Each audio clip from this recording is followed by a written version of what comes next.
8 weeks ago I signed up for the Northern Irish Antrim Coast Half Marathon, and today I'm about to start it. Apart from it's not in Northern Ireland, it's in the village I live in, Welham Green. I'll explain as I start running. So I'm not going to mess about, I'm going to get straight into the run. 13.1 miles I'm about to do today, half a marathon. It starts from here. I'm 1 mile in out of 13, first mile. And I've set myself no time limit today. The battle was just with myself in getting here and doing it and just finishing and being able to run 13 miles without stopping. It's just good enough for me. So the battle is always with yourself. I'm not into comparing times with others. I compare my own time with my own self. So the first mile down, 12 to go, I'm feeling all right. 2 miles into the race. And I was just saying the reason why we shouldn't compare ourselves to others, not just with our times in races, but in life in general. But I'll relate it to running. It's because we're all on different paths in life. We're all at a different process on the stage of self-development throughout life. And, you know, a couple of years back, I was 20 stone and obese and found it difficult just to walk up the stairs without being out of breath. And some of us are at that stage. And then there's others who can run marathons and ultra marathons, and they can just wake out of bed and just run half a marathon and just come back as if it's nothing. And the stage I'm on is I only ever ran half a marathon once at the end of 2020, and I haven't ran more than that. So pushing myself to run half a marathon is, for me, that's a massive achievement. And it's worth me feeling proud over and sticking a medal on my wall because of where I was and to where I've come from now, to where I've got to. A half a marathon is a massive achievement, and for others it might not be, and for others it might seem impossible to run half a marathon. But you've got to push yourself to your limit, and if your bar is here, that's what you've got to reach. If your bar is here, that's what you've got to reach. Mile 3, and I've just run up a massive hill in Brooklands Park, which as Adrian, my friend Adrian would call it, it was a bastard of a hill. Whew. But what goes up must come down. 4 miles into the run, 4 miles. And yeah, so I booked the Northern Irish Antrim Coast Half Marathon 8 weeks ago. This is a lovely route, apparently it's quite a well famous half marathon that Mo Farah does most years. It takes you along with beautiful views out to the sea. So I started training for that 8 weeks ago from a half marathon plan that I printed online, and I stuck to it for a good few weeks. And I was getting up at 4 o'clock in the morning, and I was doing 7-mile runs before work. And then I got tired, I think, and I went on a 2-week failure where I just started eating rubbish foods. Couldn't be bothered to get up in the morning to do my runs. Quickly started just tiredness crept in. You know, when you have to get up that early to do your running, go to work full time, come back and get to bed early enough, it's tough. So I slipped and I went on a 2-week bender, and then I went out for a run to try and get myself back into it again, and I couldn't even run 3 miles without stopping. And at that point I thought, it's over, I failed, it's a mission failure. I thought there's no way I can put it back in 2 weeks to get myself half marathon fit. But then I got a text message from a friend on Facebook who I met through white collar boxing, and she said to me, if anybody can pull himself back out of a rut and smash it for 2 weeks and get himself back to fitness levels capable of running a half marathon, then I can. And she said that she can hear the fire in my stomach because she sees the motivational videos I do, and she knows the path I'm on, she knows my story, and she can see what I'm trying to do in terms of improving self-development and pushing myself. She can hear that, and she said, I will run. In 2 weeks, I will run. And I came away from that. Now this is where just a little bit of belief from someone else can work wonders, because if you're someone that just has a natural massive amount of self-belief, that's a brilliant quality to have, because nothing can stop you. But when you lack self-belief, and it might be from your past, maybe you've got low self-esteem problems because of your past, maybe you've been put down by others, or you know, whatever reasons, sometimes you just need a bit of belief from an outside source to remind yourself what you're capable of. And Tracy reminded me what I was capable of and told me that I could do it within 2 weeks. And it made me think about myself and what I've accomplished in the past. And I'm the man that in 2020 I stopped drinking. I lost 6.5 stone in weight. I got myself from not being able to walk up the stairs without being out of breath to summiting 10 of the UK's highest mountains, pushing myself through 10k and half marathon runs. And I did all of that while I was losing my dad to MND, a really, really horrible and difficult disease. When I remind myself of that, of succeeding, even though I was suffering such a horrible thing as losing my dad, then I believed Tracy then. When I thought about it, I do have it in me to pick myself out of a rut and smash it 2 weeks and get myself back fit. And so that's what I did. I typed up my own 2 week, and I called it the half marathon salvage plan, because I was trying to salvage it, and I was brutal with it. I was running every single day, increasing my mileage every single day for 2 weeks until I hit 10 miles. Now halfway through that plan, I thought I'd made a mistake in my own plan. I didn't go online looking for a 2 week salvage plan. I typed it up myself. I came up with my own blueprint, and I remember I sent it to my friend Adrian, and he told me, don't rush the running. And I thought, well, he's probably right, but I've done it now, and what I plan, I see through, whether I'm right or wrong, or whether it fails or succeeds. It ended up failing right at the last hurdle. But off this salvage plan, I smashed every single run that I had to do, that I gave myself to do, and some of it was very, very challenging. I ran 8 miles one Saturday, and had to run 9 miles on a Sunday, and I pushed myself to my limits. I'm on mile 5, by the way, and I really struggled, and that's when I started to realise I hadn't planned enough rest days or slow run, low mileage days. But I pushed myself on, and I succeeded with it. And it got to Friday night, the day before I was supposed to fly to Ireland. I packed my stuff, I was ready, went to bed, and I woke up Saturday morning and I was knackered.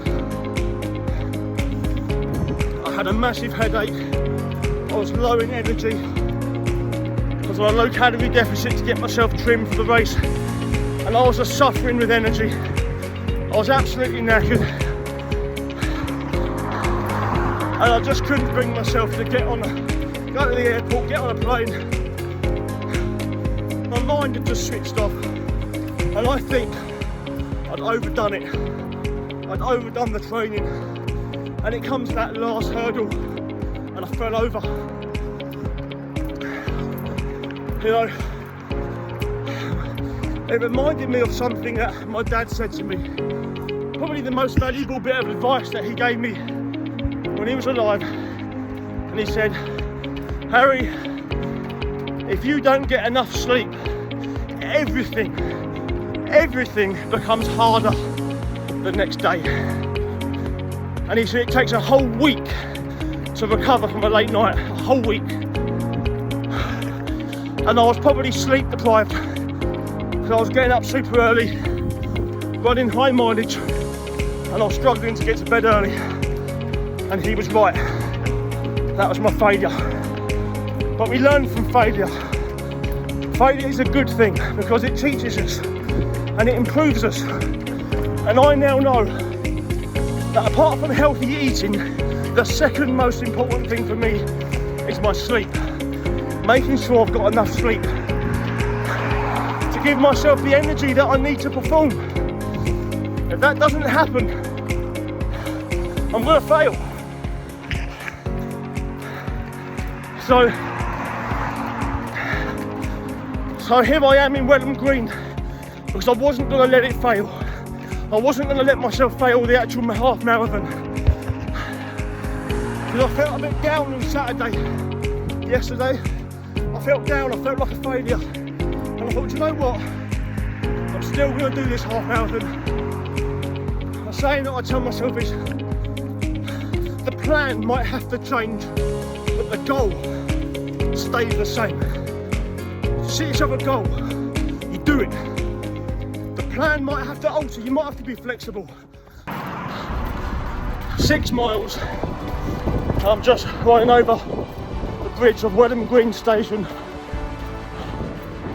Place of significance for me. Takes me back to a place in my time in 2020 when my dad was diagnosed with MND, which I write about in my new book I'm going to publish soon. But anyway, what I was saying was I've come off Facebook temporarily while I was training. It's a battle between me and myself. So I came away from the social media, posting videos, and I've just concentrated on me and my own journey, making sure, because if I don't get my head straight, I'm in no fit state to help anyone else. And that's my purpose that I feel now I'm on the planet for. That's why I post motivational videos, to try and encourage people that might be in a bit of a rut and need to try and get out of it. And I'm very humble. I talk about where I've come from and how unfit and unhealthy and negative I was. But I also have to praise my own strength, and one of them is experience. Because, losing my dad and going on a self-improvement journey to be a better son for him in his last days has taught me so much.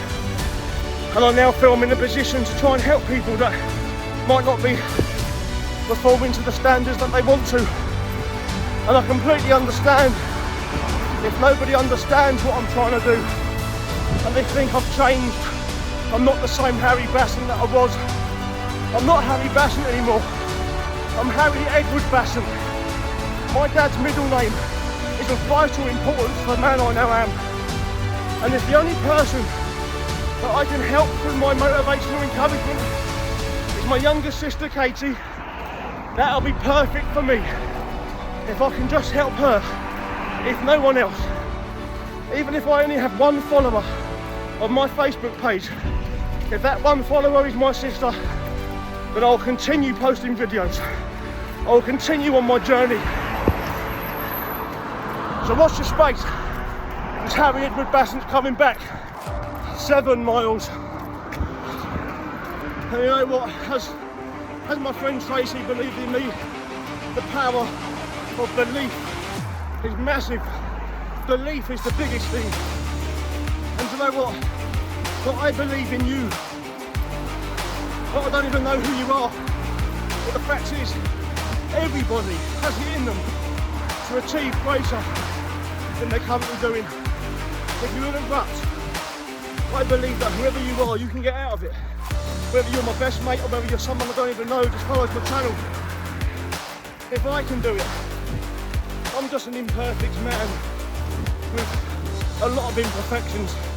And if I can get myself out of a rut, and feel like I'm succeeding, then I know you can as well.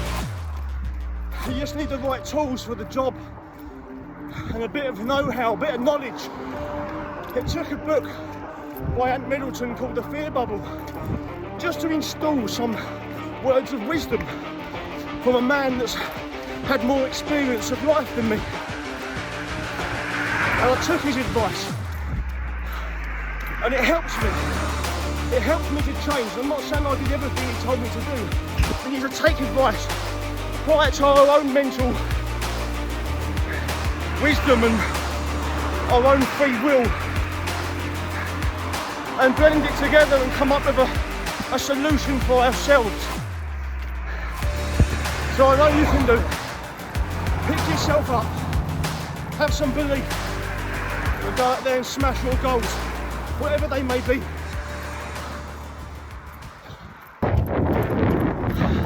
There are some lovely houses in Brookman's Park.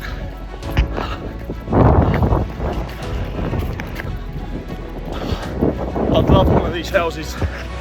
I would love one of these houses. But I'll tell you something, I'd much rather have my health. Because if you're not healthy, these houses mean nothing. And the biggest materialistic possession that I've got right now in my life is this road that I'm running on. This road is mine because I'm fit and healthy enough to be able to run on it. Always make your health and your fitness and mental well-being your priority in life. Never make it about your materialistic possessions. That will come. If you improve yourself, you'll improve everything else around you. Just focus on you. Everything else, your finances, your relationships, everything will get better naturally. Just focus on yourself, improving yourself, because it all starts with who you are and what your beliefs are. The most important possession I own is this road, because I'm running on it. If you've got your health, if you've got your fitness, nothing else matters. 9 miles in. And what I mean by focusing on yourself, I'll give you an example. If you look after what you're eating and putting in your body, your nutrition fuels your body just like a car's fuel. You put the wrong fuel in, the car's not going to run very well. If you get exercise, if you get enough sleep, prioritise looking after yourself first, above everybody else, you'll naturally be a better father, a better worker, a better son, a better person. And because the reasons are, you're putting nutrients in your body, you're getting all the fuel that your body needs. Your vitamin C, your iron, your calcium, your carbs, your protein, your fat, your zinc, your salt, your cholesterol. It's all going to improve. If you get outside and see some daylight, it'll improve your serotonin levels as well as exercise. It improves your serotonin. You're going to release endorphins through exercise. Dopamine makes you feel positive. And you'll release BDNF through exercise, which is responsible for your cell renewal and growth, hormone growth. Your metabolism will improve. And when that all takes place, you're a more positive person. You're seeing the world through different eyes. When you're more positive and you have a better outlook, you're going to go into your day a much better person. You'll be transformed. You'll be a completely different person for everyone around you. They'll all notice it, and they'll all have a massive effect on the influence you're having on them. 10 miles, 3 to go. Oh, I'm finding it difficult now. My hips are hurting here. My knees are hurting. I've got knee supports on, but my knees I've always been dodgy, just like my dad's. Oh, almost snapped it, just when a car's coming. Oh dear. So, yeah, I'm pushing myself through some discomfort now. And discomfort is what it's all about. Yes. Whenever you go through discomfort, you know you're on the right path. Whether it's physical discomfort or mental discomfort. Because if you push yourself through pain, and you're going to grow. You're going to grow either physically stronger or mentally stronger. you know. So, and the last time I ran more than 10 miles was the last time I did a half marathon at the end of 2020 November, and the one man that was there to see me through to the finish, you guessed it, my old man. And he was I was doing laps. It was during the COVID, and we had to do a virtual half marathon. It was cancelled, the main event, so I was running laps of Welham Green. Every lap my dad was sitting there. As I ran past him, he was laughing his head off. He had early stages, well actually later stages of dementia, but he just found it hilarious. He had this massive laughing fit every time he saw me running, because he was so emotionally proud of me. My dad always brought me up to be an athlete. Oh, how I failed him. He used to push me through on sports days, and my dad used to always he used to come second in all the 100-metre sprints on the Father's Sports Day, when they used to have a Father's race. I was always so proud of him, and he was such a good footballer and golfer. And he brought me up to try and be a runner, but you know, I was never that good at football. I always loved football, but I was never that good at it. I was never that good as an athlete. But so when I did that half a marathon in 2020, you can see how proud he was. And he saw me through to the finish, and he was clapping, and he was laughing, and he was crying. It was such a proud moment for him in the last 9 months of his life, to see his son finally become an athlete. And I just saw him back there. He was standing by a big oak tree, and I see him as I was running up, and he stood there. He just pops out of the oak tree like he used to do. He always used to, when I was running at sports days, he'd just pop out from behind a crowd of parents, and I'd see my dad, and he'd give me some words of encouragement with a smile as I ran past him. And he just did that back then, and he stuck his hand up like that as I ran past, and I high-fived him. My dad's always here. Whenever I succeed or do anything that I'm proud of, my dad's always there. He's watching me, and he's proud of me, and he'll be there at the finish line. So thanks, Dad, for coming. Let's see this through now. 11 miles in. I'm so thirsty. I'm just going to go straight to the shop, and I'll pass it after I finish and get a massive 2 litre bottle of sparkling water. Oh, I'm just craving water. Been running for over an hour and a half. Oh, the end can't come soon enough now.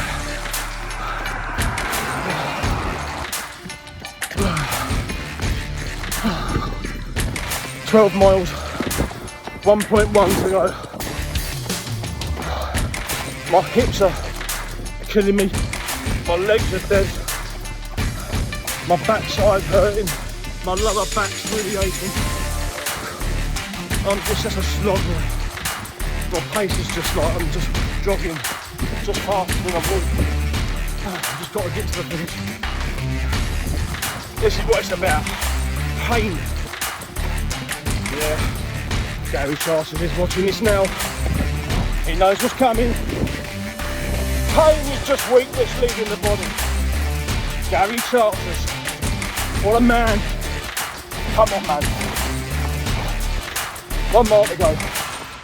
Oh, I'm also starting to get nipple rash. Oh, it's the most uncomfortable thing, isn't it? Nipple rash. Oh, it's just pain now. It's just pain. I'm fighting for the pain. You met my friend, pain? 12.5. I just need a drink. I need some water. My body is starting to break. I'm getting sharp stabbing pains in the bottom of my back, just above each buttock cheek.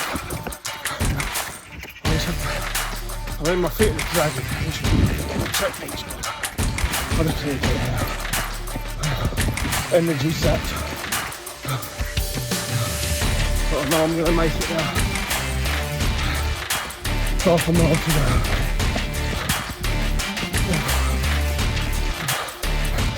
13 miles, 0.1 to go.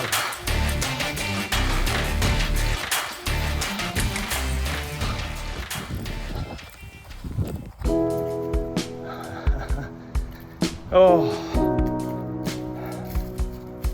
there's my old man. Told you he'd be at the finish line. Watch your dad.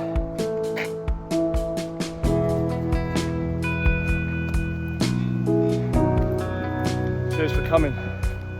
13.1 miles done. There's no time to celebrate because tomorrow I'm training for a half marathon, the Stevenage Hearts half marathon in November. Training starts tomorrow. Next challenge, here we come. Thanks for watching.